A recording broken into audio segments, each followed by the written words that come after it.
So here's the Darnell Nurse slash on Hintz, and there's a lot of debate, first of all, about what part of the body he hits. He is going on a downward trajectory towards the foot. So whether it hits him on the laces or the tongue or somewhere else below the shin pad, doesn't really matter. He's not just targeting the shin pad. It's not one of those little love taps to the pad. If he didn't want to hit him on the shin pad, there's a lot of shin pad to hit there. No, he was going below there on purpose and targeting the foot area. And there's enough force in that look at the flex of his stick at contact. I know sticks are light and they flex pretty easy, but I mean, this is a slash to the foot that's doing it. He's not leaning on it for a shot. That's all because of the contact. So there's a significant enough force to flex the stick that way.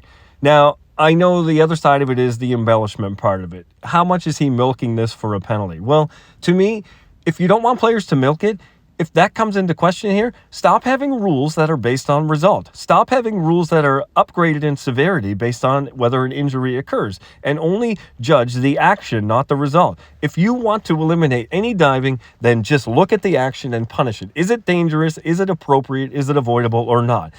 Take the injury out of it and only look at the action, and you won't have any of these problems. So for me, it all comes down to relevance to a hockey play. What does this have to do with the course of play, the natural flow of play? And the NHL gives way too much leeway to players in these quote-unquote positional battles. Because, yeah, Nurse is allowed to lean on him and push him away and stuff because they're both jockeying for body position. But this is, to me, a needless escalation of the situation. He was pushed in the back, yeah, and he's retaliating for that. But it's definitely avoidable and definitely extreme for the situation. Now, you could look at it and say, well, as a coach, as a player, it's an investment. It is necessary because you're trying to set the tone that if you try and set up shop in front of our net, boy, are you going to pay a price. That's true, but the rule book shouldn't care about that. The rule book should care about whether it was avoidable and how relevant it is to a hockey play, not whether they think it's justified in terms of a team sending a message to another team.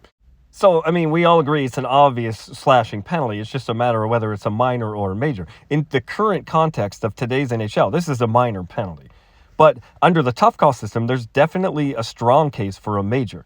And I want you to think about this as a slash to, say, the wrist, a known vulnerable part of the body. If this was on the wrist, we'd be talking about this as a dangerous play as a major.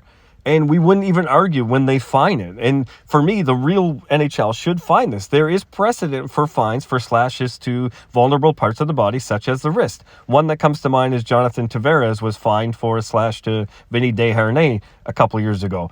And you would say, yeah, of course, if you're going to try and target someone's wrist, then this is an easy fine. So why wouldn't we fine it just because it's a different part of the body? It's still a targeted, vulnerable part of the body. The top of the laces, the tongue, that foot area, there's a lot of little bones there that aren't very protected. And Nurse obviously wasn't trying hard enough to hit the shin pad because there's way more shin pad than there is bones in a foot to hit. And he managed to hit the foot. So whether it's an intent to injure or not, there's an element of targeting there to a known vulnerable part of the body. So to me, the current NHL, in today's context, he should easily be fined today for this slash. Now, as for the tough call world, this is a guaranteed minimum fine. There's no way anyone would do anything like this without getting at least a fine out of it. It's just a matter of whether or not there's enough force and enough of a degree of avoidability to upgrade this to supplemental discipline. Is there enough targeting to put this at a suspension level?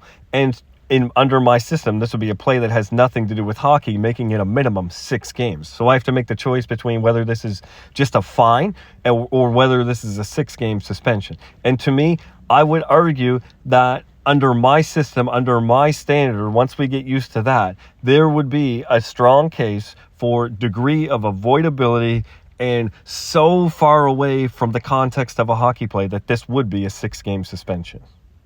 And again, I have to look at this like if this was on the wrist, there would be no hesitation. I wouldn't even think twice about suspending him here. So what's the difference between a wrist and this part of the body? This is a known vulnerable part of the body. So as a result, tough call would suspend Darnell Nurse of the Edmonton Oilers 6 games for slashing.